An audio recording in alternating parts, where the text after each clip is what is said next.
Eureka! Nous savons déjà que, lorsqu'il y a mouvement et frottement entre deux objets, on obtient de la chaleur. C'est parce que le mouvement des molécules et la chaleur ne sont en fait qu'une seule et même chose. Mais nous savons que le mouvement est une forme d'énergie. Par conséquent, la chaleur elle-même doit être aussi une forme d'énergie.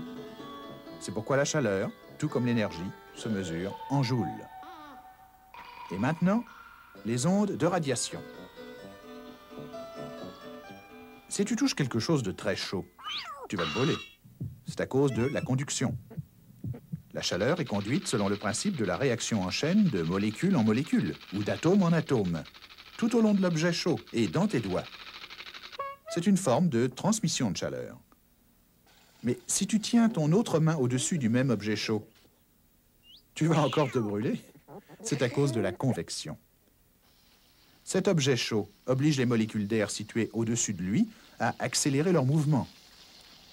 L'air chaud se dilate, sa masse volumique diminue et il est par conséquent déplacé vers le haut. C'est une deuxième forme de transmission de chaleur. Est-ce qu'il n'existe que deux façons de transmettre la chaleur? Alors, pourquoi est-ce que tu t'assois sous ce parasol? Parce que le soleil est trop chaud, hein?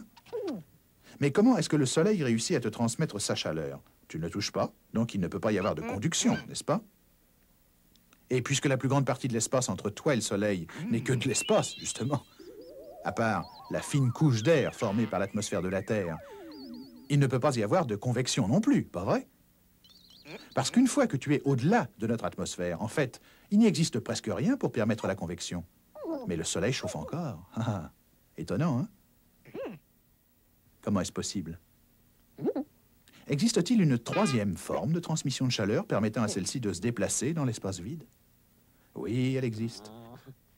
Et pour le comprendre, il faut d'abord se rappeler que la chaleur est une forme d'énergie.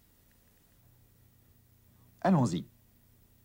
L'énergie peut voyager de diverses manières, mais l'une des manières les plus importantes qu'emprunte l'énergie thermique pour voyager est sous forme d'ondes. Un peu à la manière des ondes qu'un bateau produit quand il se déplace sur la mer, ou des ondes qui se forment quand tu laisses tomber un caillou dans un étang, ou des ondes qui voyagent le long d'une corde si tu l'agites de haut en bas en la tenant par un bout. Dans tous ces cas, tu assistes à l'effet du mouvement de l'énergie elle-même. Au moyen des ondes, l'énergie peut se déplacer sur n'importe quelle distance. Tu peux le faire toi-même. Tu peux faire bouger ce parasol sans même le toucher.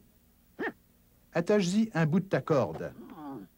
Et puis secoue l'autre bout de haut en bas. Tu peux réellement voir ton énergie voyager à travers l'espace situé entre toi et le parasol. Énergie qui fait bouger le parasol. L'énergie thermique du soleil voyage comme ça. Le soleil émet des ondes d'énergie thermique dans toutes les directions. Chacune d'elles est en fait un peu comme le rayon d'une roue. Et c'est exactement comme cela que les savants les appellent. Seulement, ils utilisent le mot latin pour rayon, qui est radius, duquel ils ont tiré le mot radiation, nom donné à cette troisième forme de transmission de chaleur. Alors, grâce à des ondes de radiation, le soleil peut te transmettre son énergie thermique et faire bouger tes molécules plus vite, et par conséquent, te réchauffer, bien que le soleil se trouve à des millions de kilomètres de toi.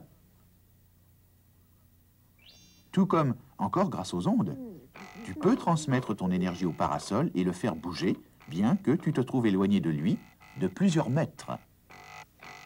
Mais il n'y a pas que le soleil qui propage la chaleur dans toutes les directions. Il y a aussi le feu, tout simplement. Ou une cuisinière. Ou une ampoule électrique. Et toi aussi, tu propages autour de toi une certaine quantité de chaleur sous forme d'ondes. On pourrait presque dire que tu fais des vagues. Hein? Hein? Quand on y pense, hein?